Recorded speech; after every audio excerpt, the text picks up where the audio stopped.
আমরা যেই কাজ করি, যেই কোনো কাজ করি, এই কাজের ভিতরে একটা স্বাদ, একটা মজা, একটা তৃপ্তি আছে। যেই কাজই করি না কোনো, যে কোনো ধরনের ক্ষেত খামারে যারা কাজ করে তাদের ওই কাজের ভিতরে একটা মজা আছে, স্বাদ আছে, তৃপ্তি আছে। কেউ যদি হাঁটে, হাঁটার একটা মজা আছে, সাইকেলে চললে সাইকেলে চড়ার একটা মজা আছে, দৌড়াইলে দৌড়ানোরও একটা মজা আছে, সাঁতার কাটলে সাঁতার কাটারও একটা মজা আছে। যা কিছু করি, খাইতে গেলে খানার বস্তুর ভিতরেও এক একটার মধ্যে এক এক ধরনের স্বাদ আছে, মজা আছে। পরিধান করে যদি কোনো কাপড় চোপড়, তাহলে ওই কাপড় চোপড়ের ভিতরেও একটা স্বাদ আছে, মজা আছে, তৃপ্তি আছে। আমি এতটুকু কথা বোঝানোর কথা চেষ্টা করছি, সব কিছুর ভিতরে যদি মজা আছে, তাহলে এবার একটু আওয়াজ করে জবাব দিবেন, আল্লাহ যে আমাদেরকে ইবাদত বন্দেগীর কথা বলেছেন, সেই ইবাদতের ভিতরে মনে হয় কোনো মজা নাই। মাশাআল্লাহ। তাহলে ইবাদতের ভিতরেও স্বাদ আছে, মজা আছে যে শুধু এই কথাটা যদি বুঝাইতে হয়, তাহলে একদিনের জন্য যতটুকু সময় বরাদ্দ থাকে, এতটুকু সময়ের মনে হয় হবে না, আর একটু বেশি লাগবে, কিন্তু সেটা হবে না। আমি এর আগেই শেষ করব যে আছে, এটা সামান্য বোঝানোর পরে আমার মৌলিক কথাটা হবে আজকে আমরা সেই স্বাদটা কেন পাই না। এত মজা আল্লাহর ইবাদতের ভিতরে আছে, ওই মজা বা স্বাদ যদি কোনো মানুষ পেয়ে যায়, তাহলে দুনিয়ার আর কোনো মজা, কোনো স্বাদ আর তার কাছে স্বাদ লাগবে না, মজা লাগবে না। ছোট্ট একটা কথা দিয়ে আপনাদেরকে বুঝাইতে চাই। আরিফ বিল্লাহ হযরত আক্তাস হযরত মাওলানা হাকিম আখতার সাহেব রহমতুল্লাহ আলাইহি, তিনি তার কিতাবের মধ্যে লিখেছেন, ড্রাইভার তার মালিককে নিয়ে রাস্তায় চলতে শুরু করেছে। প্রতিমধ্যে আজানের শব্দ শোনা যায়। ড্রাইভার বললেন, স্যার আমি একটু নামাজ পড়ে আসি। ঠিক আছে, নামাজ পড়ে আসো, গাড়ি পার্কিং করো। মালিক নামাজ পড়ে না, ড্রাইভার নামাজ পড়ে। নামাজে চলে গেছে, নামাজ পড়তেছে, অন্যান্য মুসল্লিরা নামাজে গেছেন, সবাই নামাজ পড়ে বের হয়ে আসছে, কিন্তু ড্রাইভার তো বের হয়ে আসছে না। এক প্রকার অধৈর্য হয়ে গাড়ি থেকে নেমে মসজিদের গেইটে গিয়ে ডাক দিয়ে বলছেন, এ আব্দুর রহমান, বোঝার জন্য বলছি নাম, হে আব্দুর রহমান, বের হোস না কেন? স্যার আমাকে তো বের হতে দেওয়া হচ্ছে না। মেজাজ গরম করে, একজন মানুষও মসজিদে দেখা যায় না, তোরে কে বের হইতে দিল না? স্যার যিনি আপনাকে ঢুকতে দেন না, তিনি আমাকে বের হইতে দেন না। আমার মনে হয় বুঝলে সুবহানাল্লাহ আর একটু জোরে বলার কথা ছিল। যিনি আপনাকে ঢুকতে দেন না, তিনি আমাকে মসজিদ থেকে বের হইতে দেন না।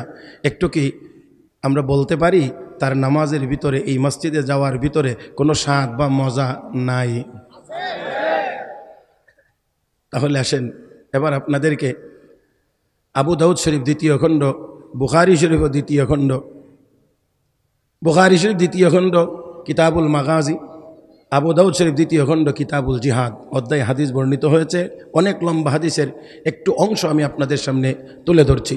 রসুলের সাহাবী হযরত খুবাইব রাদিয়াল্লাহু তাআলা আনহু, রসুলের সাহাবী হযরত খুবাইব রাদিয়াল্লাহু তাআলা আনহু কাফের বেঈমানদের হাতে বন্দী ছিলেন দীর্ঘদিন। সর্বশেষ ওনাকে মাঠে নেওয়া হয়েছে, ফাঁসিতে ঝুলানো হবে। হাজার হাজার দর্শক, আর ওনাকে ফাঁসির মঞ্চে নেওয়া হয়েছে। সেখানে নেওয়ার পরে খুবাইব রাদিয়াল্লাহু তাআলা আনহুকে আবু সুফিয়ান ইবনে হারব, তখনও তিনি মুসলমান হন নাই, নবীর শ্বশুর, মুসলমান হন নাই, বলতেছেন, খুবাইব তোমার কাছে একটি প্রস্তাব। কি প্রস্তাব? প্রস্তাবটাতে শুধু শব্দগত সমর্থন জানাইলেই তোমাকে ছেড়ে দেওয়া হবে, আর তোমাকে ফাঁসিতে ঝুলানো হবে না। কি প্রস্তাব? প্রস্তাবটা হলো তোমার জায়গায় তোমার নবীকে হত্যা করা হোক, আর তোমাকে ছেড়ে দেওয়া হোক। জি নাউজুবিল্লাহ বলছেন, যথার্থই বলেছেন, সঠিক জায়গাতেই বলেছেন। বাকি একটু চিন্তা ভাবনাও করা দরকার হবে যে ফাঁসির দড়িটা কিন্তু মাথার উপরে ঝুলতেছে। এমন একটি অবস্থায় যদি আমি আর আপনি হইতাম, তাহলে আগে বলতাম কি প্রস্তাবে সমর্থন জানাইতে হবে, একটু বলেন, তাড়াতাড়ি বলেন। খুবাইব তোমার জায়গায় তোমার নবীকে হত্যা করা হোক, আর তোমাকে ছেড়ে দেওয়া হোক, শুধু হ্যাঁ বলবা, ইয়েস, এতটুকু বললেই ছেড়ে দেওয়া হবে।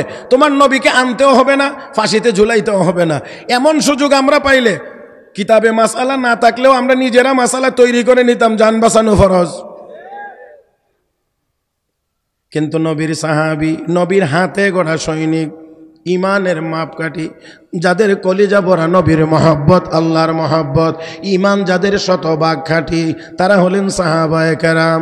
রাহমাতুল লিল আলামিনের সাহাবী হযরত খুবাইব রাদিয়াল্লাহু তাআলা আনহু বলেন, রে আল্লাহর দুশমন, নবীর দুশমন, আল্লাহু আকবার কোন কোন জায়গায় দাঁড়িয়ে বলেন? ফাঁসির মঞ্চে দাঁড়িয়ে বলতেছেন হাজার হাজার কাফের বেঈমানের সামনে, এরে আল্লাহর দুশমন, নবীর দুশমন, আমি খুবাইব দুনিয়ায় বেঁচে থাকবো আর আমার নবীকে হত্যা করা হবে, আমার জায়গায় নবীকে ফাঁসি দেওয়া হবে, এটা তো অনেক পরের কথা, দূরের কথা। আল্লাহর কসম করে বলি, আমি খুবাইব জিন্দা থাকবো আর আমার নবীর পায়ের তলায় একটা কাঁটা বিদ্ধ হবে, এতটুকু আমি আমার জীবনের বিনিময়ে বরদাস্ত করি না। ও মুসলমান, হযরত খুবাইব রাদিয়াল্লাহু তাআলা আনহু যদি জীবনের বিনিময়ে নবীর পায়ের তলায় কাঁটা বিদ্ধ, এটাও যদি পছন্দ করেন না, আমরা বাংলাদেশের মুসলমান 18 কোটি তাওহীদ জনতা তো এতটুকু কথা অন্তত বলতে পারি, এই বাংলার জমিনে অতীতে অনেকেই অনেক আজে বাজে কথা আমার নবীর ব্যাপারে লিখেছে, নবীর শানের খেলাফ কথা বলেছে। আমরা বলে দিতে চাই, এই বাংলার জমিন 5 লাখ মসজিদের জমিন, এই বাংলার জমিন হাজার হাজার মাদ্রাসার জমিন, এই বাংলার জমিন লক্ষ লক্ষ উলামায়ে কেরামের জমিন, যেই জমিনের উপরে আলেম ওলামারা বিচরণ করে, যেই জমিনের তলদেশে আল্লাহর ওলিগণ ঘুমিয়ে আছেন, এই পবিত্র জমিনে 18 কোটি তাওহীদি জনতা বসবাস করে। আমরা বলতে চাই, আর যা কিছুই হোক, এই বাংলার পবিত্র জমিন ব্যবহার করে কোন কোলাঙ্গার যেন আর এক লাইনও আমার নবীর বিরুদ্ধে লিখতে না পারে।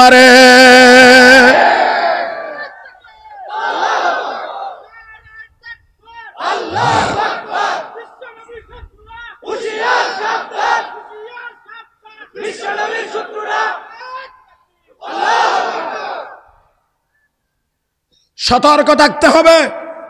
নবীর হাতে হাউজে কাউসারের প্রয়োজন তো আমাদের সকলের নাই না আছে? নবীর বিরুদ্ধে কথা হবে আর আমরা নীরবে বসে থাকবো? হাসরের ময়দানে নবীর হাতে হাউজে কাউসারের পানির আশা করব, এটা হইতে পারে না।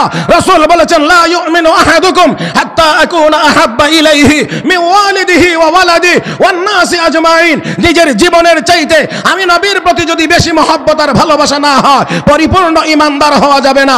সেই জন্য বলছি, আমরা সব কিছুতে মুসলমান আপোষ করতে পারে না, মুসলমান তার ঈমানের ব্যাপারে কারোর সাথে আপোষ করতে পারে না। এই বাংলার জমিনে আল্লাহকে কেউ গালি দেবে, রাসূলকে গালি দেবে, কোরআন হাদিস নিয়ে কটাক্ষ করবে, আর যাই হোক, এই দেশের কোনো মুসলমান মেনে নিতে পারে না। হযরত খুবাইব রাদিয়াল্লাহু তাআলা আনহু বললেন, আমার জীবনের বিনিময়ে নবীর পায়ে কাঁটা বিদ্ধ হবে, এটাও আমি বরদাস্ত করি না।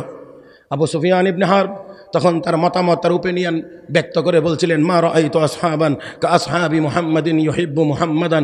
দুনিয়ার কত জায়গায় গেলাম, কত অনুসারী দেখলাম, কত মহব্বত আর ভালোবাসার নমুনা দেখলাম, কিন্তু মুহাম্মদের সাহাবীরা মুহাম্মদকে যত ভালোবাসে তার কোনো নমুনা পৃথিবীর কোথাও দেখিনি।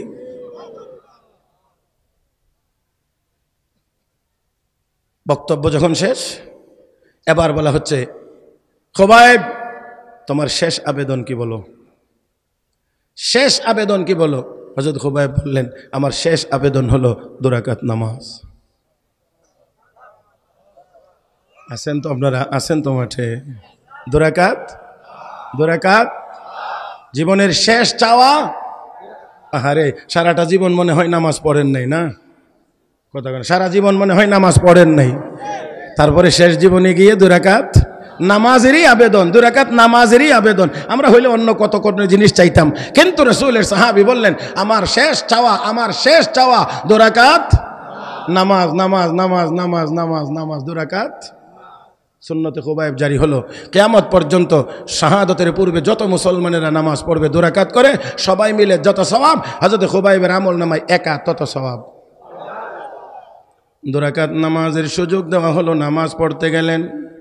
একেবারেই স্বাভাবিক নিয়মে ছোট ছোট যেই সূরা দিয়ে সাধারণত আমরা নামাজ পড়ি, হযরত খুবাইব রাদিয়াল্লাহু তাআলা আনহু এমনই 2 রাকাত নামাজ আদায় করলেন, ফিরে আসলেন, অতঃপর ডাক দিয়ে বলেন, রে মক্কার কাফির বেঈমানেরা, তোরা যদি আমাকে এই কথাটা না বলতে, মরণের ভয়ে নামাজ লম্বা করতেছে, এই কথাটা যদি তোরা না বলতে, আজকের নামাজের ভিতরে আমি আল্লাহর কালাম তেলাওয়াত করে এত বেশি মজা পাইতেছিলাম, আমার মনে চাইছিল পুরা কোরআন আমি 2 রাকাত নামাজের ভিতরে তেলাওয়াত করি। ও মুসলমান, হযরত খুবাইব রাদিয়াল্লাহু তাআলা আনহু বলেন, আমি এত বেশি মজা পাইতেছিলাম, আমার মন চাইছিল গোটা কোরআনটাই আমি তেলাওয়াত করি, কিন্তু যদি সবটা কোরআন তেলাওয়াত করতে যায় নামাজ তো অনেক লম্বা হয়ে যাবে, লম্বা হলে তোরা বলবে আমি মরণের ভয়ে নামাজ লম্বা পড়তেছি, লম্বা করতেছি। না না না, প্রকৃত মুসলমান যারা তারা মরণরে ভয় করে। রাসূল বলেছেন, তুহফাতুল মুমিনি আল মাউত, মউত হলো ঈমানদারের জন্য হাদিয়া। হে মুসলমান, ঈমানদার হাদিয়া, হাদিয়া মউত হলো হাদিয়া। হাদিয়া পাইলে মানুষ যেমন খুশি হয়, ঈমানদার মরণের মাধ্যমে যেহেতু জান্নাত পাবে, সেই জন্য ঈমানদার মরণের মাধ্যমে খুশি হয়। ও মুসলমান, মুসলমান আমার আপনার জন্য মরণের পরে কি আছে? আওয়াজ করে বলেন, মরণের পরে কি আছে? জান্নাত, জান্নাত। কাফের বেঈমানদের কিন্তু সেই আশা, তারা বিশ্বাসও করে না, তাদের আশাও নাই, এই জন্যে তারা তাদের সকল চিন্তা ভাবনাকে এক জায়গায় জমা করে ফেলেছে, এটা হলো দুনিয়া, দুনিয়া, দুনিয়া। فمن الناس من يقول ربنا آتنا في الدنيا وما له في الآخرة من خلاق ومنهم من يقول ربنا آتنا في الدنيا حسنة وفي الآخرة حسنة وقنا عذاب النار। মাশাআল্লাহ, মাশাআল্লাহ। কিছু মানুষ আছে যারা শুধু দুনিয়া, দুনিয়া, দুনিয়া, দুনিয়া, পৃথিবী আরো আরো আরো আরো আরো, এরপরেও হয় না, আরে কয় না, তারপরেও হয় না। আগে দিত নোট এমনি গনে গনে, পরে দেয় বান্ডেল হিসাবে, তারপরেও হয় না। এখন শুনি কই দেওয়া লাগে বস্তা ভরে। হ্যাঁ হ্যাঁ, বস্তা ভরে বলে টাকা দেওয়া লাগে। হায় হায় হায়, এত টাকা, টাকা দিয়ে কবর দেওয়া যাবে, তারপরেও পেট ভরে না। আসলে তো খিদা পেটে না, খিদা তো হইছে চোখে। আপনারা বুঝেন নাই মনে হয়। খিদা কি আসলে পেটে? পেটের খিদা তো কিছু দিলেই নিবারণ হয়ে যায়, চোখের খিদা কিয়ামত পর্যন্ত দিয়েও তার খিদা নিবারণ করা যায় না। তো কিছু মানুষ আছে যারা চায় শুধু দুনিয়া, দুনিয়া, আরো আরো আরো। আমার আল্লাহ বলেন, আরো চাইলেও কি আরো পাবে? আমি যাকে দেব সে পাবে, যতটুকু দেব ততটুকু পাবে। এটা দেওয়ার এখতিয়ার কার? নিয়ন্ত্রণ কার হাতে? না না, ইমানের আওয়াজে বলেন, কার হাতে? বিশ্বাস করেন? করেন? করেন? তাহলে রিজিক বাড়ায়া দেওয়া, কমায়া দেওয়া, এটা কার হাতে? আল্লাহু ইয়াবসুতুর রিজকা লিমান ইয়াশাউ ওয়া ইয়াকদির। রব্বে কারীম বলেন, আমি আল্লাহ যাকে চাই রিজিক বাড়ায়া দেই, যাকে চাই। তাহলে কমায়া দেওয়া, বাড়ায়া দেওয়া, এটা তো আল্লাহর হাতে। তো আমি যে এত পাকনামি করি, এইভাবে গেলে ধনী হওয়া যাবে, ওইভাবে গেলে বড় লোক হওয়া যাবে, ওইভাবে গেলে হওয়া যাবে, এত কিছু। হ্যাঁ, আপনি আপনার স্বাভাবিক চেষ্টা তো অবশ্যই করবেন, এখানে কোনো বাধা নাই, কিন্তু এরপরেও সর্বশেষ আপনাকে এই কথা মেনে নিতে হবে, ইমানদার হলে মানতে হবে। আমার চেষ্টা যেখানে গিয়ে শেষ হবে, আমার আল্লাহর দেওয়া না দেওয়ার ফায়সালা সেখান থেকে মাত্র শুরু হবে। من كان يريد العاجلة عجلنا له فيها ما نشاء لمن نريد ثم جعلنا له جهنم يصلاها مذموما مدحورا ومن أراد الآخرة وسعى لها سعيها وهو مؤمن فأولئك كان سعيهم مشكورا। আল্লাহ রাব্বুল আলামিন বলেন, সবাই দুনিয়া চাইলেই দুনিয়া সবাই পাবে না, আমি যারে দেব সে পাবে। যতটুকু দেব ততটুকু পাবে। কার কথা? তাহলে রাগ আমার সাথে করেন না দয়া করে। মানে আল্লাহ কয় আমি যারে দেব সে পাবে, যতটুকু দেব ততটুকু পাবে। এর সাথে এই পাওয়া না পাওয়ার সাথে আমার বন্ধুরা সার্টিফিকেটের কোনো সম্পর্ক। এই জন্য আমরা দেখি বাংলাদেশেও আছে বহু ধনী মানুষ, লেখাপড়া জানে না, অনেক বড় শিক্ষিত, টাকা পয়সা। আপনাদের জানা মতে মনে হয় এমন লোক নাই? আছে। শেখ সাদি বড় চমৎকার বলেছেন, আগার রোজি বাদানশ দর ফজুদে, আগার রোজি বাদানশ দর ফজুদে, জেদানা তঙ্গে তর রোজি নবোদে, বনাদা চোনা রোজি রেসানাদ, কেদানা আন্দরা হায়রা বামানাত। শিক্ষিত হলে যদি ধনী হওয়া যাইতো তাহলে কোনো শিক্ষিত মানুষ গরিব থাকতো না।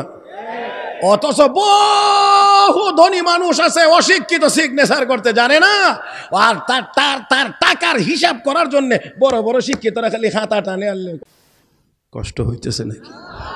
চলবে তো ইনশাআল্লাহ? আল্লাহ কবুল করুন। তো আসুন ভাইয়েরা, রিজিক কে দেন? কম দেন, বেশি দেন, সবকিছুর নিয়ন্ত্রণ কার হাতে? আল্লাহর হাতে, আল্লাহর হাতে, আল্লাহর হাতে। আচ্ছা যাই হোক, আসুন, রিজিকের বিষয়টা আল্লাহর হাতে। আমার ভাইয়েরা, তো মানুষ, কিছু মানুষ আছে শুধু দুনিয়া দুনিয়া দুনিয়া, আবার আরো কিছু মানুষ আছে তারা কি কয়, রব্বানা আতিনা ফিদ দুনিয়া হাসানা। আল্লাহ দুনিয়াতেও কল্যাণ চাই, আখিরাতেও কল্যাণ চাই, ওয়া ফিল আখিরাতি হাসানা ওয়া কিনা আযাবান নার। আল্লাহ জাহান্নামের আগুন থেকে মুক্তি চাই, জাহান্নামের আগুন থেকে বাঁচাও। আমি আপনাদেরকে জিজ্ঞেস করি, জাহান্নামের আগুনে কি আমরা কেউ যাইতে চাই? বাঁচতে চাইনি না? চাই না? আল্লাহ বললে তো সবাই বলি জাহান্নামে কেউ যাইতে চাই না, রাজি না, রাজি না। কিন্তু আমাদের আমলে কি বলে? আমাদের আমলে কি বলে? আমরা কি জাহান্নামে যাইতে রাজি না? না প্রতিযোগিতা লাগছি কে কার আগে যাব? আমাদের আমল তো বলে আমরা জাহান্নামের দিকে প্রতিযোগিতা লাগছি, কে কার আগে যাইতে পারি। মুহতারাম হাজিরিন, তাই আসুন আজকের এই সম্মেলন থেকে নিয়ত করি আমরা জাহান্নামে যাব। মাশাআল্লাহ, নিয়ত তো ঠিক আছে। তাহলে নিয়তের সাথে আরেকটা কথা আছে, দেখি ওইটার মধ্যে কতটুকু আগান। জাহান্নামে আমরা কেউ যাব না, যাইতে চাই না। তবে জাহান্নাম থেকে যদি বাঁচতে হয় তাহলে গুনার কাজ ছাড়তে হয়। রাজি? আল্লাহ তুমি আমাদেরকে গুনার কাছ থেকে বিরত থাকার তৌফিক দান করো। ও মুসলমান, তো মানুষ কিছু আছে শুধু দুনিয়া নিয়ে ব্যস্ত। আপনাদেরকে একটু সহজে বলি, পাখি দুইটা উড়ে আকাশে, একটার নাম শকুন আর একটার নাম ঈগল। ঈগল আমাদের দেশের মানুষ সবাই খুব বেশি একটা ভালো চিনত না, জানতো না। তবে গত নির্বাচনে সারা বাংলাদেশের মানুষের ভালো করে ঈগল চিনাই দিছে। কারণ এই মার্কাটা মানে একেবারে গ্রামগঞ্জ পর্যন্ত সবাই ঠিকঠাক মতো চিনাইছে। এই শকুন আর ঈগল দুটোটা একই শূন্যে উড়ে নিচের দিকে তাকায়া খাদ্য তালাশ করে, কিন্তু শকুন সব সময় মরা আর পচাটার দিকে তাকায়া থাকে, ঈগল সব সময় জিন্দাটা তালাশ করে শিকার করে। দুনিয়াতে মানুষ বিচরণ করে, একদল মানুষ মুমিন আর একদল কাফের। কাফের বেঈমানেরা এই দুনিয়ায় থেকে দুনিয়া তালাশ করে, মরাটা পচাটা, পচা মরা দুনিয়া, এই দুনিয়া তালাশ করে। আর ঈমানদার দুনিয়াতেই বিচরণ করে, কিন্তু তার নজর এই দুনিয়ার দিকে না, তার নজর আল্লাহর জান্নাতের দিকে। وسارعوا إلى مغفرة من ربكم وجنة عرضها السماوات والأرض أعدت للمتقين। ওই জান্নাতের দিকে দৌড়াও, ওই জান্নাতের দিকে প্রতিযোগিতা লাগাও, কে কার আগে জান্নাতে যাইবা। যেই জান্নাত 7 আসমান জমিন মিলে যত জান্নাত প্রস্থ হবে তত। উইদ্দাত লিল মুত্তাকিন, আমি আল্লাহ মুত্তাকিনদের জন্য জান্নাত তৈরি করে রেখেছি।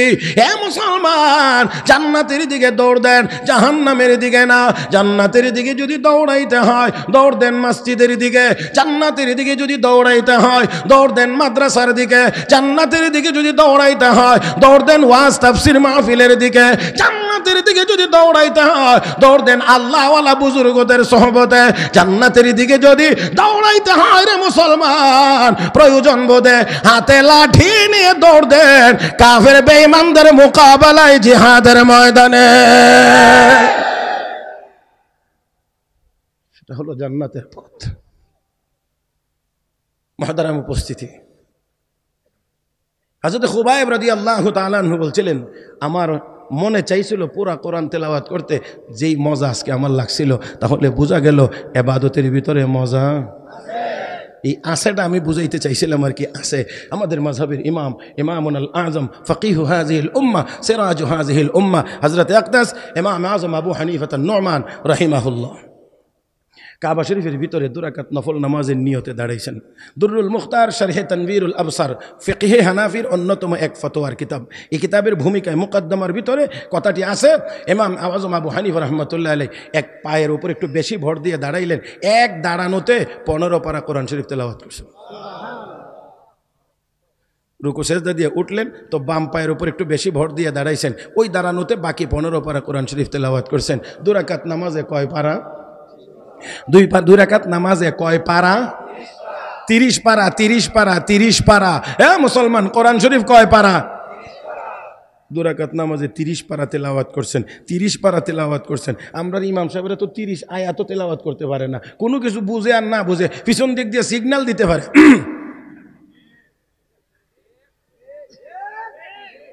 আপনারা না বললেও ঠিক, কারণ আমি তো প্র্যাকটিক্যাল করতেছি 30 বছরের উপরে।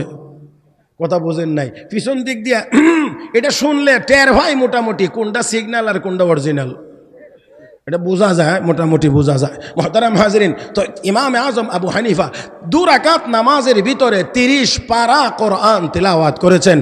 ইনসাফের সাথে আওয়াজ করে জবাব দেন, বেমজা না মজা? আমি আপনাদেরকে এইভাবে যদি বলতে শুধু মজা আছে, এই আছেটার জন্যই সময় চলে যাবে। এই জন্যে আমি আগেই বলছি আপনাদের ধৈর্যচ্যুতি ঘটবে, এতটা লম্বা সময় কথা বলবো না। বিধায় আমি এবার সামনে আগাইতে চাই যে এত ইবাদতের ভিতরে এত স্বাদ, এত মজা, এত মজা, এত মজা।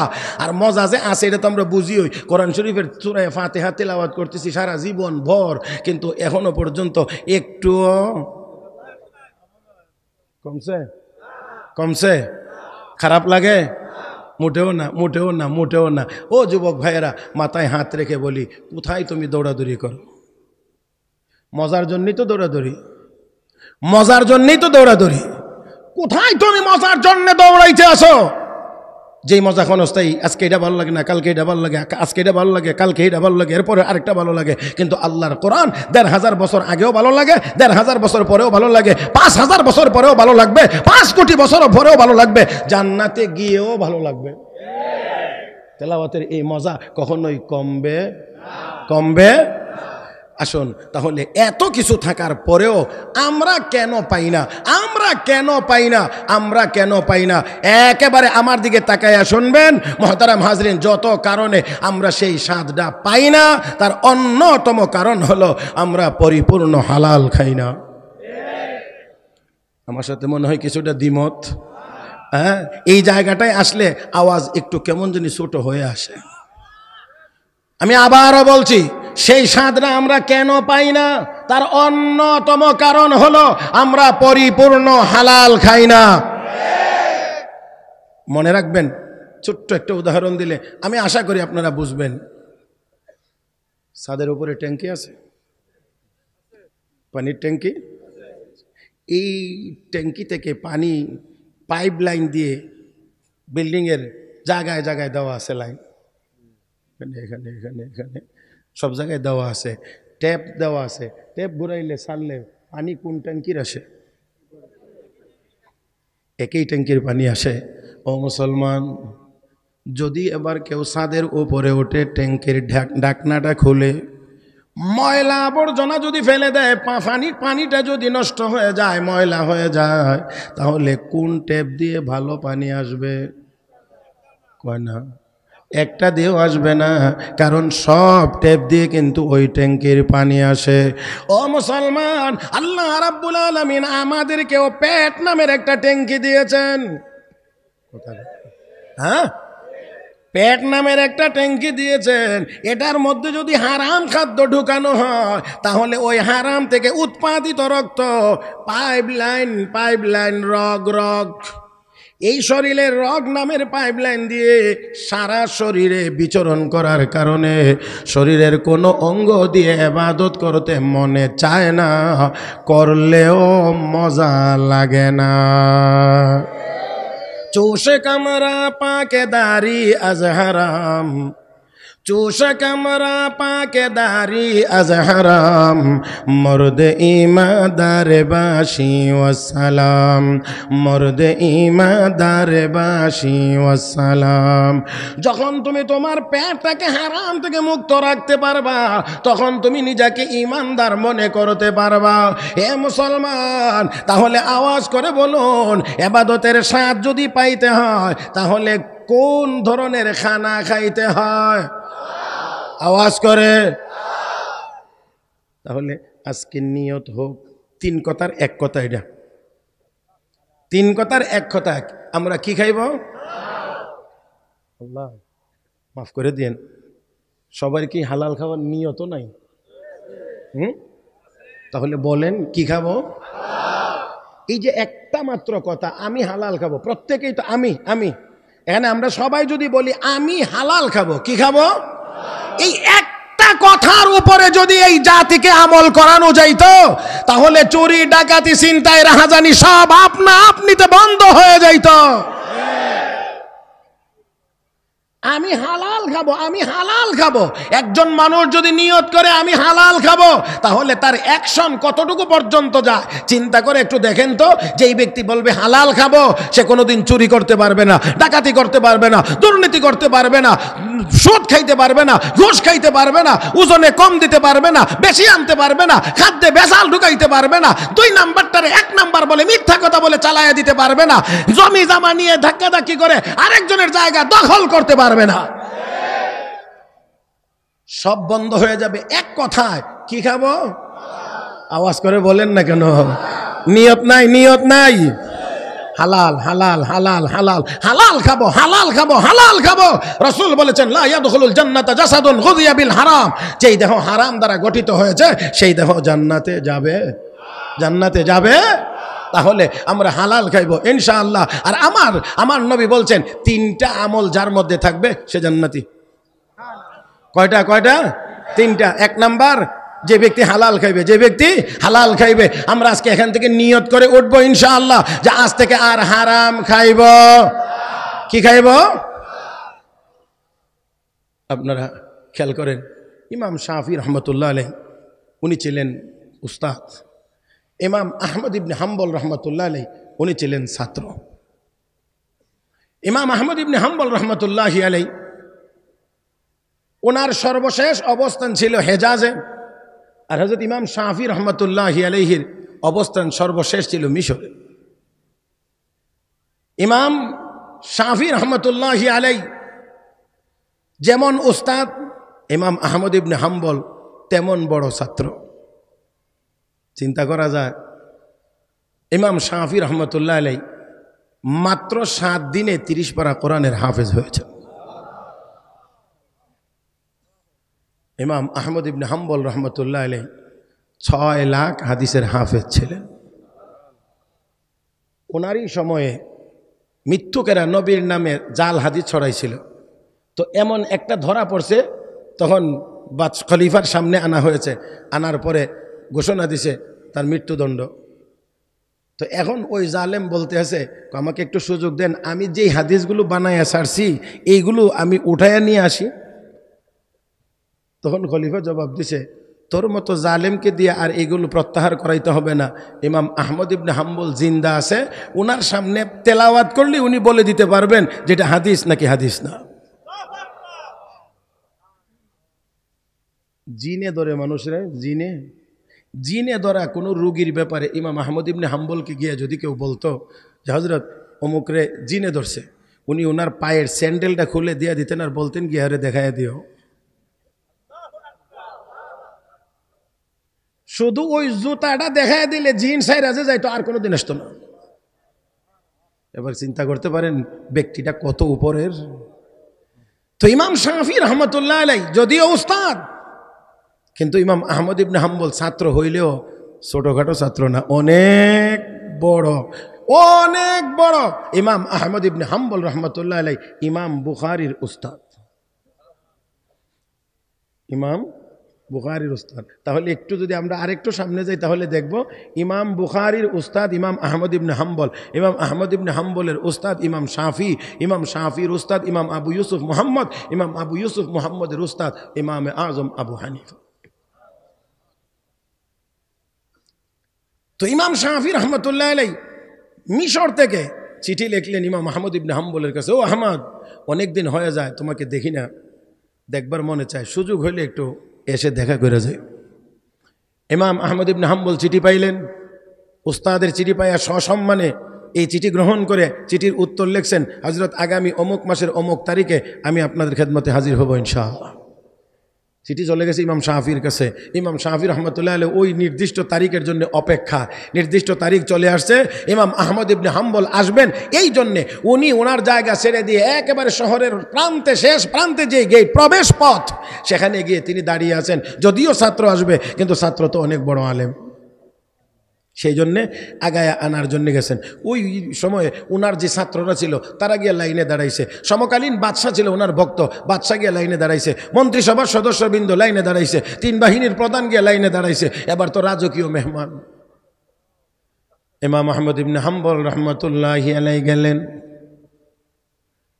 ইমাম শাফি রহমতুল্লাহি আলাইহির বাড়িতে মেহমান, ছাত্র উস্তাদের বাড়িতে মেহমান। যাওয়ার পরে সুন্দর মতো দস্তরখানা বিছায়া খানা পরিবেশন করা হয়েছে।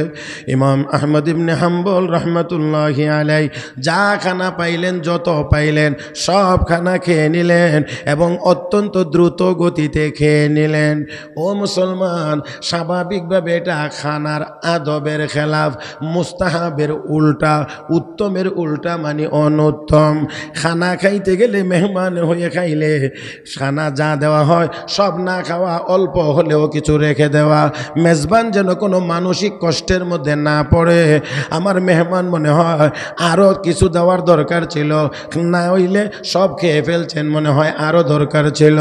এই কষ্টটা যেন না পায়, এই জন্য কিছুটা রেখে খাওয়া আর আস্তে আস্তে খাওয়া, যাতে করে নিজের আবার ক্ষতি না হয়ে যায়। কিন্তু উনি যা পাইলেন সব খাইলেন, অত্যন্ত দ্রুত গতিতে খাইলেন। ইমাম শাফি রহমতুল্লাহি আলাইহি ইমাম আহমদ ইবনে হাম্বলের ব্যাপারে বাড়ির ভিতরে মেয়েদের সামনে মুজাকারা করতেন, আলোচনা করতেন। ইমাম আহমদ এত বড় আলেম, এত বড় মুহাদ্দিস, এত বড় মুফাসসির, এত বড় ফকিহ, এত বড় আল্লাহর ওলি, ওনার মেয়েরা ওই ছোট ছোট ফাঁক ফুকর দিয়ে তাকায়া দেখলেন ইমাম আহমদ ইবনে হাম্বল রহমতুল্লাহি আলাইহি যা দেওয়া হয়েছে সব খেয়ে ফেললেন, যতটুকু দেওয়া হয়েছে খেয়ে ফেললেন, দ্রুত গতিতে খাইলেন। ও মুসলমান, এবার মেয়েরা জিজ্ঞেস করে, বাবা, আব্বা, এতদিন পর্যন্ত কার বুজুর্গের কথা আমাদেরকে শোনাইলেন?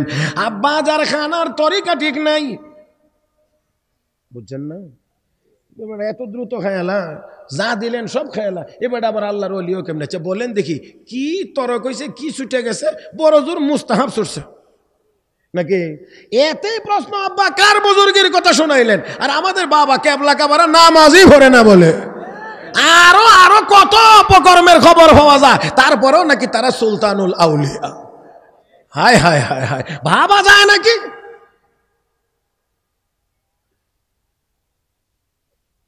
ইমাম শাফি রহমতুল্লাহি আলাইহি বলেন, মায়েরা শোনো, আমি তো মেজবান, সে আমার বাড়ির মেহমান। মেজবান হইয়া মেহমানকে খাইতে তো আমি বাধা দিতে পারি না। ইমাম শাফি এমনিও মেহমান নওয়াজ ছিলেন, খুব বেশি মেহমানদারি করতেন। মেজবান হয়ে তাকে খানায় আমি বাধা দিতে পারি না। দেখতে দৃশ্যটা আমার কাছেও খারাপ লেগেছে, কিন্তু বলতে তো পারি না, কারণ সে আমার বাড়ির মেহমান। আপাতত এতটুকু কথা শেষ হয়ে গিয়েছে।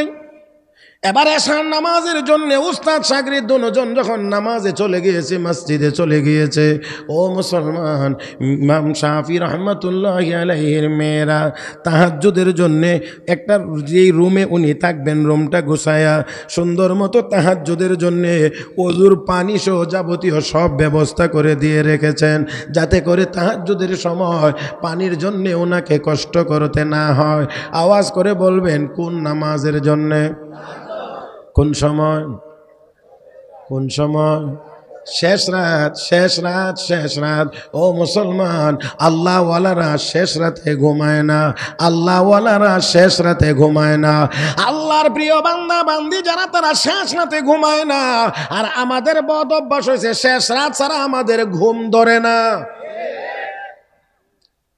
ওয়াইবাদুর রহমান الذين يمشون على الأرض هونا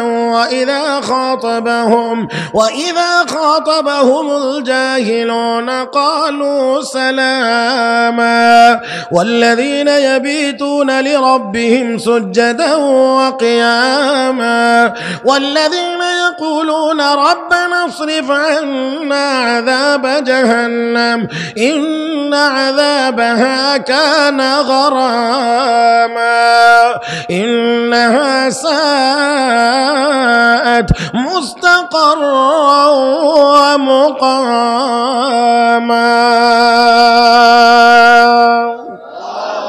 আল্লাহর কিছু প্রিয় বান্দা বান্দি আছে যারা রাতের শেষ ভাগে ঘুমায় না, আল্লাহর দরবারে নামাজে দাঁড়িয়ে যায়, মালিকের কদমে সেজদায় পড়ে যায়, অতঃপর হাত তুলে দোয়া করে, মালিক জাহান্নামের আগুন থেকে বাঁচাও, জাহান্নামের আগুন থেকে বাঁচাও। আল্লাহু আকবার। কোন জাহান্নাম থেকে এমনি বাঁচা যাবে? আল্লাহর দরবারে সেজন্য কান্নাকাটি করতে হবে, চোখের পানি ফেলাইতে হবে, মালিকের কাছে চাইতে হবে, মালিক জাহান্নামের আগুন থেকে বাঁচাও, জাহান্নামের আগুন থেকে বাঁচাও। এমনি হয় না, এমনি হবে না। বিশ্ব নবী বলেছেন জাহান্নামের আযাবের ভয়ে যেই চোখ দিয়ে পানি বের হবে, আল্লাহ ওই দুই চোখের উপরে জাহান্নামের আগুনকে হারাম করে দেবেন। তাহাজ্জুদের জন্য পানির ব্যবস্থা করে দিয়ে রেখেছে, সব ব্যবস্থা কমপ্লিট। নামাজ শেষে হুজরায় চলে আসলেন ইমাম আহমদ, ইমাম শাফি চলে গেলেন বাড়ির ভিতরে। এ মুসলমান, ফজরের নামাজের সময় আবার দুজন উস্তাদ শাগরিদ মসজিদের দিকে রওনা করেছে। ইমাম শাফি রহমতুল্লাহি আলাইহির মেয়েরা হুজরার ভিতরে গিয়ে দেখেন পানি যেইভাবে দেওয়া ছিল, যেখানে দেওয়া ছিল, যতটুকু দেওয়া ছিল ঠিক জায়গা মতে ততটুকু সেইভাবেই। এখন মেজাজটা আরো ঠিক মতো গরম হয়েছে, পেট ভরে খাইছে আর সারা রাত ঘুমাইছে, তাহাজ্জুদ নসিব। একটা কথা মনে রাখতে হবে, তাহাজ্জুদ পড়া ফরজ না, ওয়াজিব না, সুন্নতে মুআক্কাদাও না, কিন্তু তাহাজ্জুদ ছাড়া ওলি হওয়া যায় না। জোরে জোরে জোরে জোরে। ومن الليل فتهجد به نافلة لك عسى ربك أن يبعثك مقاما محمودا।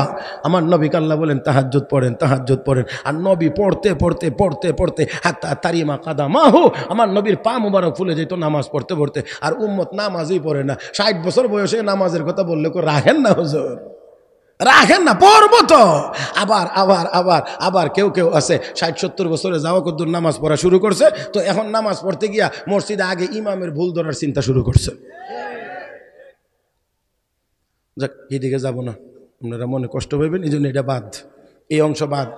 মহতারাম হাজরিন, জি জি জি, রাখেন রাখেন, সুযোগ হইলে আমি একটু একটু বলবো না, তবে আপনারা দাবি করেন না, একটু একটু একটু করে বলবো না। মহতারাম হাজরিন, মহতারাম হাজরিন, 60-70 বছর বয়সে যাওয়ার কত নামাজ পড়তে গেছে, এখন নামাজের আগে ইমামের ভুল ধরা শুরু করছে। মহতারাম দেখেন, এক ইমামের বিরুদ্ধে একজনের অভিযোগ কি, উনি আসরের সুন্নত পড়ে না। কি পড়ে না? আসরের সুন্নত পড়ে না। আমার বাবা যে সময়, আমার আব্বা যে সময় মাদ্রাসায় নিয়ে দিয়ে আসে, আমার বয়স সর্বোচ্চ 7 থেকে 8 বছর হবে। আর সাধারণত কিতাবের মাসআলা অনুযায়ী জমা খরচের যে খাতা আল্লাহর পক্ষ থেকে, আমল নামাজ এটারে বলে আর কি, এই জমা খরচের খাতা ওপেন করা হয় 15 বছর হইলে। হ্যাঁ, কারো যদি আলামত আগে প্রকাশ পায় সেটা ভিন্ন কথা। 15 বছর স্বাভাবিক, 15 বছরে তার আমল নামা খোলা হয়। তাহলে 15 বছরের আগে ওই তালিবুল ইলম যত নামাজ পড়ছে, যত তেলাওয়াত করছে, যত জিকির করছে, সব 50-50 ভাগ হয়ে অর্ধেক বাবার আমল নামায়, অর্ধেক আপনি ইমামের আসরের সুন্নত পড়ে না, এখানে গেছেন আপনি ধরবার জন্যে।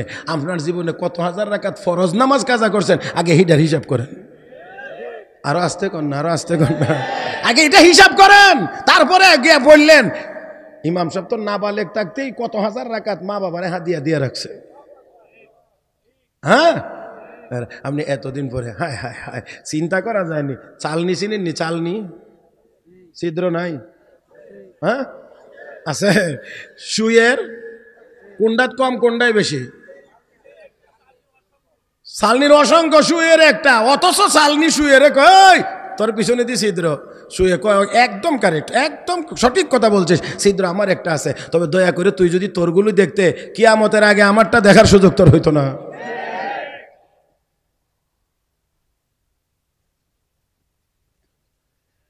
ইমাম আহমদ ইবনে হাম্বলের মেয়েরা খুব রাগান্বিত, মনে আছে তো?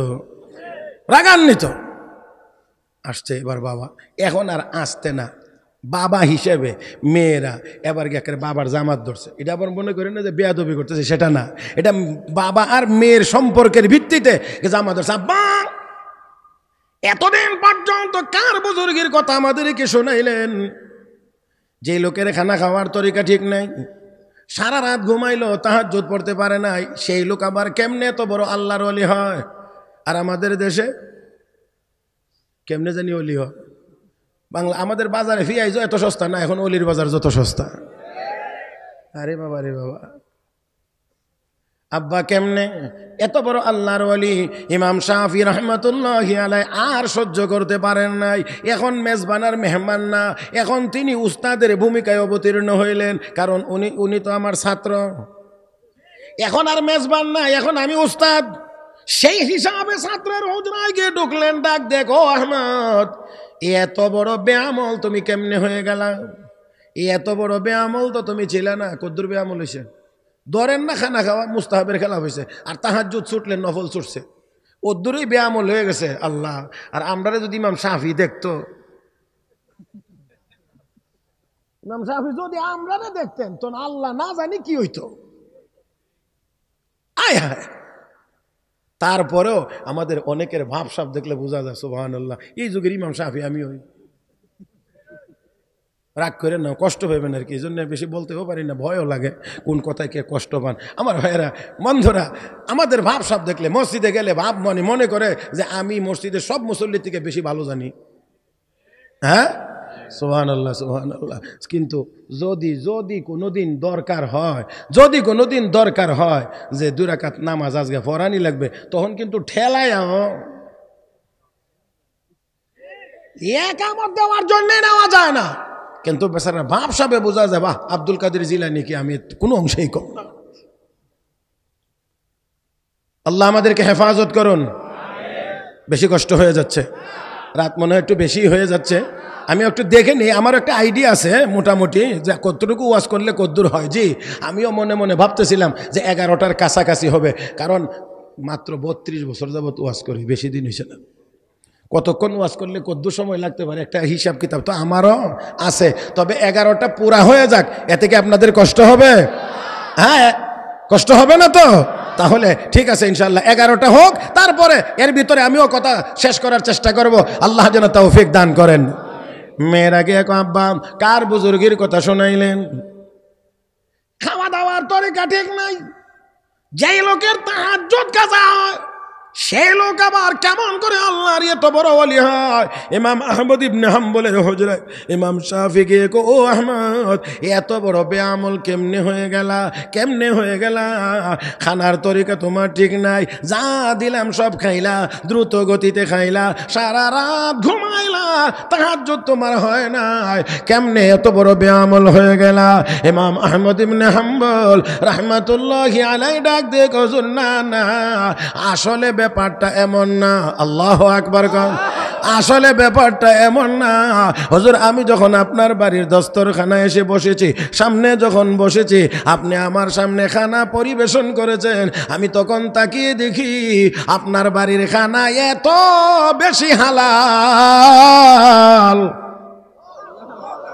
কি কি কি কি কি এত বেশি হালাল। আমি আহমদ জিন্দেগিতে এত হালাল খানা কোনোদিন দেখি নাই হুজুর। শুধু হালাল না, এত বেশি হালাল হওয়ার কারণে আমি তাকিয়ে দেখতে পাচ্ছি আল্লাহর পক্ষ থেকে এই খানার উপরে বৃষ্টির মতো করে নূর নাজিল হইতেছে। এত নোরানি খানা খাইতে মোটেও দেরি করা যায় না।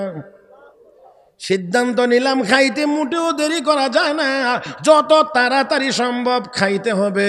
আর এখান থেকে একটা দানাও ফেরত দেওয়া যাবে না, যতটা সম্ভব পেটে ঢুকাইতে হবে। হুজুর এটা বেশি খানা খাওয়ার লোভে না, ওই নূরের লোভে। কিসের কিসের কিসের? নূরের লোভে। যত বেশি খানা পেটে ঢুকানো যাবে তত বেশি নূর পাওয়া যাবে। আর এই নূর পেটে ঢুকাইতে বিলম্ব করা যায় না, এই জন্যে দ্রুত খাইলাম আর সব খেয়ে পরিষ্কার করলাম। হুজুর সারা রাত ঘুমাইছি, তাহাজ্জুদ হয় নাই। ব্যাপারটা আসলে এমন না। আপনার বাড়ির এই খানা হালাল, এই নুরানি খানা খাওয়ার কারণে আমার মধ্যে দুই ধরনের প্রতিক্রিয়া হয়েছে। একটা হলো শারীরিক আর একটা হলো আধ্যাত্মিক। শারীরিক আর আধ্যাত্মিকটা হলো আমি এশার নামাজ পড়ে যখন হুজরায় আসলাম, আমি যখন হুজরায় প্রবেশ করলাম, আমি অনুভব করতে লাগলাম এই নুরানি খানার বরকতে রব্বে করিমের পক্ষ থেকে আমার কলবের ভিতরে ইলমের ঝর্ণা চালু করে দেওয়া হয়েছে।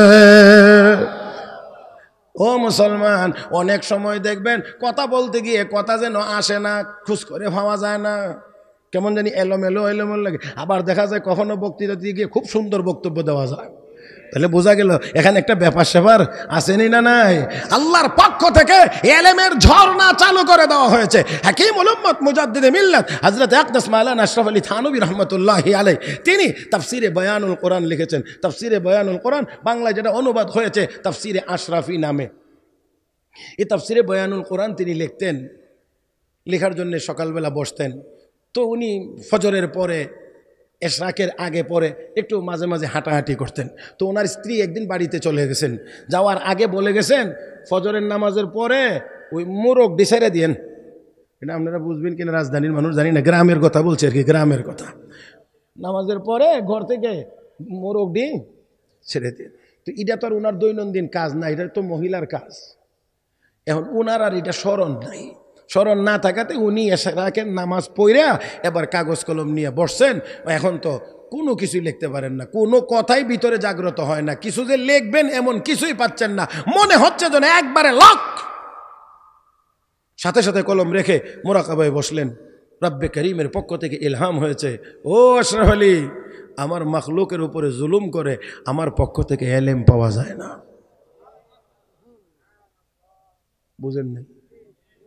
বুঝেন নাই? আমার মাখলুকের উপরে জুলুম করে আমার পক্ষ থেকে ইলম পাওয়া যায় না। মোরাকাবা ভাঙছে, লাফ দিয়ে উঠছে, উঠে গিয়ে তাড়াতাড়ি করে মোরগের ঘর ছাড়ছে, দরজা খুলছে, মোরগ বের হয়ে যখন খাওয়া দাওয়া শুরু করছে, আবার লিখতে বসছে, তখন ওই কলবের ভিতরে আবার ইলমের ঝর্ণা চালু হয়েছে। বেখিয়ালে মোরগের ঘরের দরজা বন্ধ থাকার কারণে এলেম আসে না, আল্লাহর পক্ষ থেকে নূর বন্ধ। আর এই দেশে শত শত নয় হাজার হাজার আলেম উলামাকে অন্যায়ভাবে জেলে আটকিয়ে রেখে আল্লাহর পক্ষ থেকে রহমতের আশা আমরা করেছিলাম। কল্পনাও কোনোদিন করা যায় না রহমত নাজিল হবে।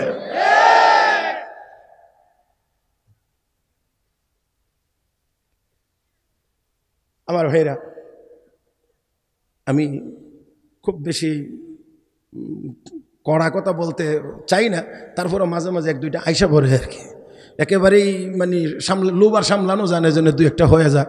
তবে আমি চাই না খুব কড়া কথা বলতে, খুব নর্মালি বলার চেষ্টা করি। আসেন আমরা কি খাইব ইমাম আহমদ ইবনে হাম্বল রাহমাতুল্লাহি আলাইহি বলেন, হুজুর আমি যখন আসলাম, ইলমের ঝর্ণা আমার কলবে জারি হয়ে গিয়েছে। কাগজ কলম নিয়ে বসেছি। আজকের রাতের ভিতরে আল্লাহর কোরআন থেকে গবেষণা করে আমি 100 মাসআলা আবিষ্কার করেছি। হুজুর, আপনার বাড়ির হালাল আর নুরানি খানা খাওয়ার কারণে আমার শারীরিকভাবে আমার মধ্যে প্রতিক্রিয়া হয়েছে। সারা রাতের ভিতরে ওযু ভাঙ্গার কোনো কারণেই দেখা দেয় নাই। জোরে জোরে জোরে, ওযু ভাঙ্গার কোনো কারণ দেখা দেয় নাই, মানে ওযু ভাঙ্গে নাই। ওই যে এশার নামাজের সময় যেই ওযু করেছিলাম, সেই ওযু দিয়েই আমি আজ সারা রাত আল্লাহর ইবাদত বন্দেগী করেছি। ও মুসলমান, কোন খানা? জবান খুলে সবাই বলতে হবে কোন খানা? হালাল হালাল হালাল হালাল। আমার আল্লাহ বলেন, ইয়া আইয়ুহাল্লাযীনা আমানু, হে ঈমানদারেরা, কুলু মিন তাইয়্যিবাতি মা রাযাকনাকুম, আমার দেওয়া রিজিক থেকে হালাল খাও, হালাল রিজিক খাও, হালাল হালাল। হারাম খেও না, হারাম খেও না, হারাম খেও না। আমার বন্ধুরা, আমার নবী হাদিসে বলেন, ইত্তাকিল মাহারিম তাকুন আবাদান নাস। উম্মত রে, হারাম ছেড়ে দাও, হারাম ছেড়ে দাও, তুমি সবচেয়ে বড় ইবাদত গুজার হয়ে যাইবা। ও মুসলমান, ও মুসলমান, তাই আসুন, আমাদের এখন প্রয়োজন হলো হালাল খাওয়া, হালাল খাওয়া। আসুন নিয়ত করে ছেড়ে দেই। হারামের বদ অভ্যাসে অভ্যস্ত হওয়ার কারণে ব্যক্তি জীবনে শান্তি নাই, পারিবারিক জীবনে শান্তি নাই, সামাজিক জীবনে শান্তি নাই, রাষ্ট্রীয় জীবনে আরো নাই। যারে যেখানে বসায় দে, এখানে বসে খাইতে শুরু করে, শেষ পর্যন্ত চেয়ারটা শুদ্ধা।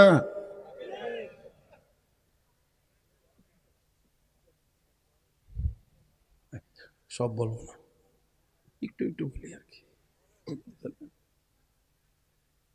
মুহতারাম হাজিরিন, যতদিন পর্যন্ত এই হারাম বর্জনের অভ্যাস আমাদের মধ্যে না হবে, হালাল খাওয়ার গুণ আমাদের মধ্যে না আসবে, ততদিন পর্যন্ত দেশ ঠিক হবে না। আরো আস্তে কইনি কথাটা, আরো আস্তে কইন, ঠিক হবে না। এই পর্যন্ত হয় না, আর কোনোদিন হবেও। কাজ রাস্তায় হবে, 5,000 টাকার পকেটে যাবে 15,000 টাকা। যদি হালাল খাওয়ার চিন্তা থাকে, তাহলে 5 টাকা হলে 5 টাকারই রাস্তায় কাজ হবে, 4.5 টাকারও হবে না। সাইয়েদনা হযরত ওমর ফারুক রাদিয়াল্লাহু তাআলা আনহুর কাছে হযরত আলী গেলেন রাতের বেলা, গিয়ে দেখেন লিখতেছে, সালাম দিয়ে বসলেন। হযরত ওমর জিজ্ঞেস, কি আলী, কি কামে আসছো? ব্যক্তিগত না রাষ্ট্রীয়? ব্যক্তিগত। একটু অপেক্ষা করো। একটু অপেক্ষা করলেন। উনি কিছুক্ষণ লেখা টেখা শেষ করে আর একটা বাতি জ্বালাইলেন, জ্বালাইয়া এই আগের বাতিটা নিভাইছেন। এবার আলী কি বলতে চাও বলো? আমিরুল মুমিনিন বলার আগে বলেন, বাতি তো একটা জ্বলতেই ছিল, তার একটা জ্বালাইলেন আর এটা নিভাইলেন কেন? এতক্ষণ রাষ্ট্রীয় কাজ করছিলাম তো, এই জন্য রাষ্ট্রীয় তেলের বাতি জ্বালাইছি। আর এখন তো তোমার সাথে কথা হবে ব্যক্তিগত জীবনের কথা, হ্যাঁ ব্যক্তিগত, এই জন্যে ব্যক্তিগত তেলের বাতিটা জ্বালাই লইছি। আমরা দেশও এরকমই চলছে। হ্যাঁ হ্যাঁ হ্যাঁ হ্যাঁ, মাশাআল্লাহ, আমরা দেশে তো এরকম সুন্দরভাবেই তো চলতেছে। আল্লাহ, মাশাআল্লাহ মাশাআল্লাহ, জি জি। আর দেখেন, একটু খেয়াল করেন, সেজন্যে হযরত আলী রাদিয়াল্লাহু তাআলা আনহু বলেন, হযরত ওমরের জমানা, আমিরুল মুমিনিন হযরত ওমরের জমানা, কথাটা একটু খেয়াল করে, সূক্ষ্মভাবে একটু খেয়াল করেন। হযরত আলী বলেন, আমি একদিন স্বপ্নে দেখতেছি, স্বপ্নে নবীজি মসজিদে নববীর মিম্বরে বসে বয়ান করতেছেন, সাহাবায়ে কেরাম বসে শুনতেছেন, আমিও এই মাজমার পিছনে একেবারে দরজার কাছে। এমন সময়ে একজন মহিলা কিছু খেজুর নিয়ে আসছে, এনে বলতেছেন, আলী, এই খেজুরগুলো আমার নতুন বাগানের, এই খেজুরগুলো নবীর কাছে পৌঁছায়া দাও, নবীকে বলবো এগুলো হাদিয়া, নবীও যেন খায়, অন্যদেরও যেন বন্টন করে দেন। হযরত আলী বলেন, আমি নিয়ে গেলাম, খেজুর দিলাম, নবী এখান থেকে আমাকে একটা খেজুর দিয়েছেন, আমি মুখে দিলাম খাওয়ার জন্যে, খুব স্বাদ লাগছে, মজা লাগছে। এই স্বাদটা শেষ হওয়ার আগেই মসজিদে আজান শুরু হয়ে গেছে। ঘুম ভাঙছে, দৌড়িয়ে গেলাম মসজিদে গিয়ে দেখি আমিরুল মুমিনিন হযরত ওমর ইমামতি করতেছেন, কারণ যেহেতু ওনার খেলাফত কাল, উনি নামাজ পড়াইলেন।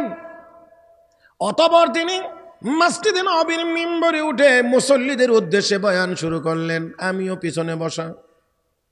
এমন সময় একজন মহিলা কিছু খেজুর নিয়ে আসলেন আর বললেন, ও আলী, এইগুলো আমার বাগানের নতুন খেজুর। এখন এটা কি স্বপ্নে না বাস্তবে?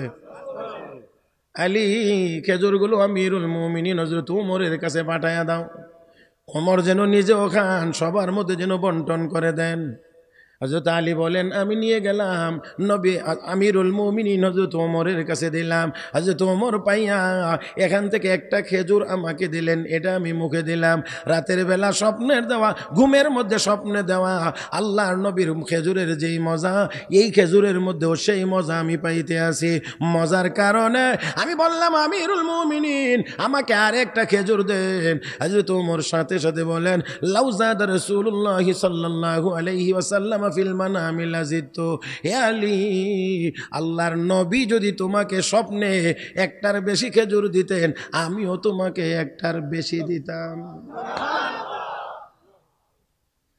আমিরুল মুমিনিন স্বপ্ন আমি দেখলাম, কারো কাছে বললাম না। আপনি তা কেমন করে জানলেন? আমিরুল মুমিনিন ওমর ডাক দিয়ে কই, ইন্নাল মুমিনা ইযা আখলাসা দীনাহু ইয়ারা বিনূরি মারিফাতিল্লাহ। ও আলী, মুমিন যখন তার ঈমান পূর্ণ করে একমাত্র আল্লাহর জন্য করে, তখন ওই ঈমানদার বান্দা শুধু এই চামড়ার চোখ দিয়ে দেখে না রে, সে তখন আল্লাহর মারিফতের নূর দিয়ে দেখে। আল্লাহর মারিফতের চোখ দিয়ে দেখে, এটা চামড়ার চোখ না। হযরত ওমর মসজিদে নববীর মিম্বরে দাঁড়িয়ে বলছেন, ইয়া সারিয়াতু আল জাবাল, ইয়া সারিয়াতু আল জাবাল, ইয়া সারিয়াতু আল জাবাল। হে সারিয়া, পাহাড়টা ছেড়ে দিও না, পাহাড় ছেড়ে দিও না, পাহাড় ছেড়ে দিও না। ও মুসলমান, নামাজের পরে মুসল্লিরা আমিরুল মুমিনিন বুঝতে পারলাম না ইয়া সারিয়াতু আল জাবাল তিনবার কেন বললেন। হযরত ওমর কয়, শোনো, আমার একটি মুজাহিদুল জিহাদের ময়দানে সেনাপতির নাম সারিয়া, আর ওই সারিয়া তার সৈনিকদেরকে নিয়ে পাহাড়ের উপর থেকে নেমে যাইতেছিল, যেটা তাদের জন্য বিপর্যয়ের কারণ হতে পারে।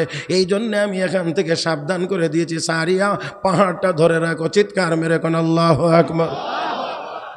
ও মুসলমান, ও মুসলমান, হযরত ওমর বলছেন মসজিদে নববীর মিম্বরে দাঁড়িয়ে, আওয়াজ আমার আল্লাহ টেলিফোন মোবাইল ছাড়া, কোনো যন্ত্রপাতি ছাড়া এই আওয়াজ হাজার মাইল দূরে পৌঁছায়া দিয়েছেন। শুধু তা না, মদিনার মসজিদের কোনো মুসল্লি কয়, মুজাহিদেরা ঘুরে আসুক, জিজ্ঞেস করব। আসার পরে জিজ্ঞেস করে যে জুমার দিন এমন সময়ে তোমরা কি কোনো আওয়াজ শুনতে পেয়েছিলে? হ্যাঁ, আমরা পাহাড়ের উপর থেকে নিচে নামা শুরু করেছিলাম।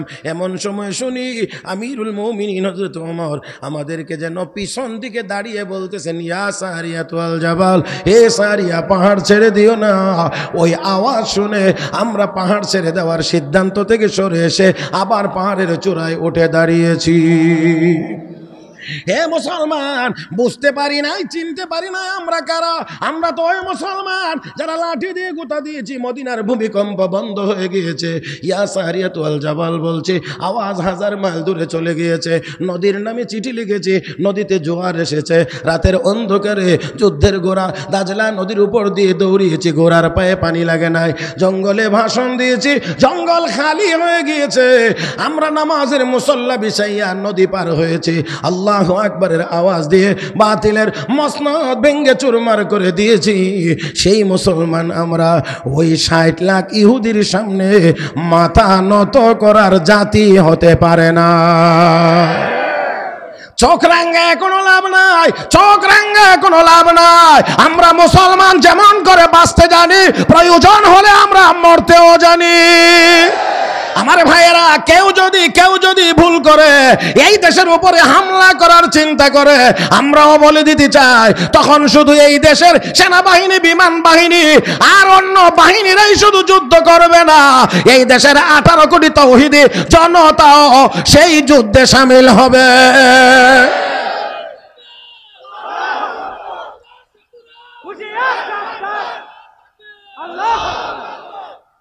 কে কে আল্লাহু আকবার বলেন নাই? এই জায়গাটা আমার একটু কষ্টের। কিছু কিছু সময় তো একটু আবেগে, একটু স্পিডে বলার দরকার। হ্যাঁ, এই আল্লাহু আকবারটা আমাদের একটু পৌঁছায় দেওয়ার দরকার জায়গা মতো। বুঝছেন মনে হয় আপনারা নাকি?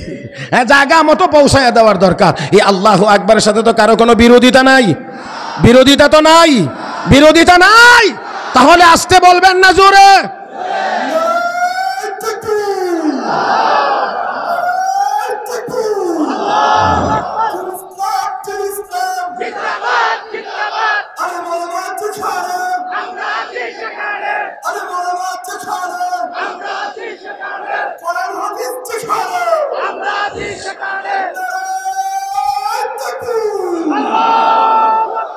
মাশাআল্লাহ, মাশাআল্লাহ। দেখেন তো শরীরটা কেমন জানি চাঙ্গা চাঙ্গা ভাব লাগে।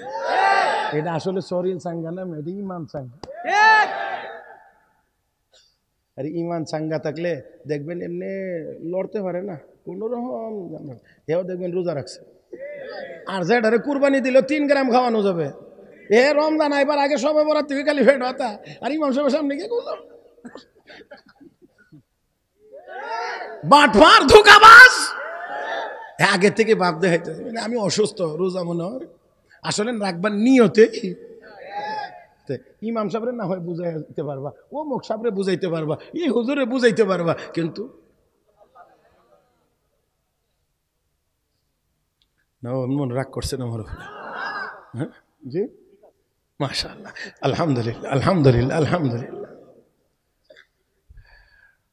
আসুন, কি খাবো?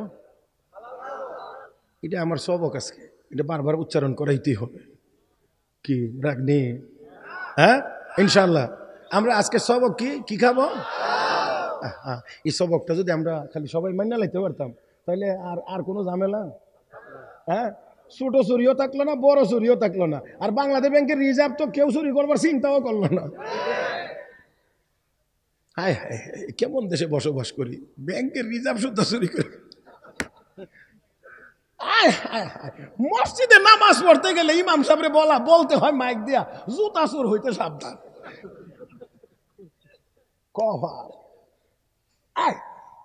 লজ্জা লাগে না একটু? মসজিদে ইমাম সাহেব, মুয়াজ্জিন সাহেব যখন এই ঘোষণা দেয়, মসজিদের সামনে যখন লিখে রাখতে হয় জুতা চোর হইতে সাবধান, এটা শরম লাগে না? একটু লজ্জাও লাগে না? আয় হায়, সৌদি আরবে স্বর্ণের দোকান খোলা, নামাজে গেছে, দোকানে কেউ নাই, কেউ যায়ও না কাছে দিয়া, দোকানের কাছে দিয়েও যায় না, এই জন্য যায় না, কেউ নাই। আর আমরা ঘরে আছে এর হরো গিয়া আল্লাহ। আমরা এক মুরব্বী বক্তা ছিলেন, মারা গেছে, আল্লাহ বেহেশত দান করুক। উনি একদিন বলতেছে, না আমরা দেশের অবস্থা কি জানো? কি মসজিদে গেলে আগে নামাজের আগে জুতার নিয়ত করা লাগে, নামাজের আগে জুতা হেফাজতের নিয়ত করা লাগে। যদি নিয়ত না হয় তাহলে নামাজও থাকে না, জুতাও থাকে না। মজার কথা একটা, কেমনে?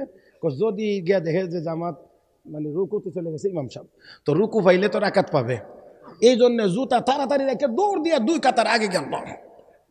রুকু সেজদা দিয়ে উঠার পরে তো ওই মুক্তাদির আর কাজ নাই। এমনি শয়তান ভিতরে এসে কয়, মাত্র 3000 টাকা দিয়ে জুতাটি কিনছো, 3 কাতার পিছনে রেখে যে দৌড় দেয়, নামাজে দাঁড়ায় গেছো, এখন দেখো গিয়া জুতা আছে না নাই। এখন বাকি নামাজ আর কোনো চিন্তা নাই, খালি ভিতরে চিন্তা একটাই, জুতা আছে না নাই, জুতা আছে না নাই, জুতা আছে না নাই। এই করতে করতে নামাজ নাই, নামাজ পড়ে সালাম ফিরে গিয়া দেখে পুরা কহল্লার জুতাও নেই।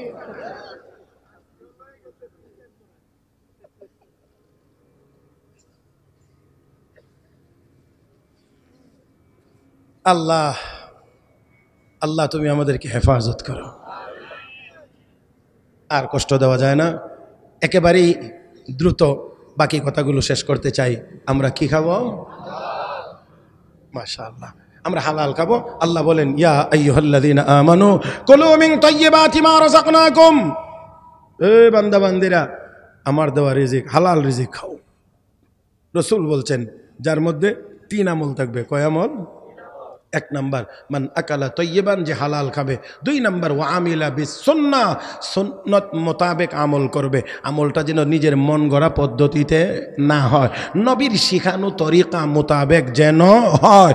তাহলে 1 নাম্বার হলো হালাল খাইবে, 2 নাম্বার নবীর শিখানো তরিকা মোতাবেক সুন্নত মোতাবেক আমল করবে, 3 নাম্বার ওয়া আমিনান নাসু বাওয়াইকাহু, অন্যর উপরে জুলুম থেকে বিরত থাকবে।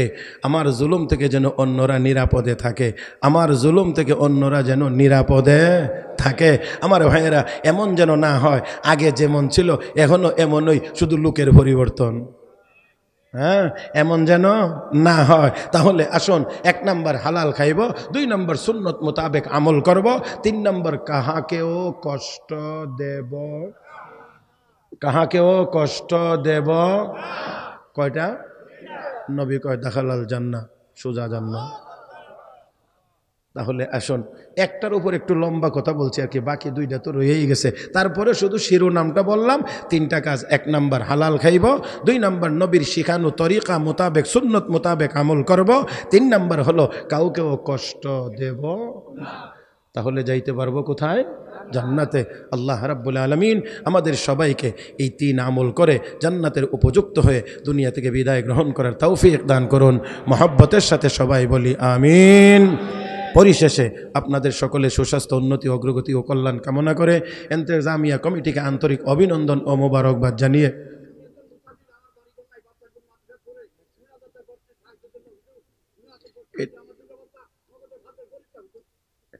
এটা আমি বলতে পারবো না, এটা কর্তৃপক্ষের বিষয়।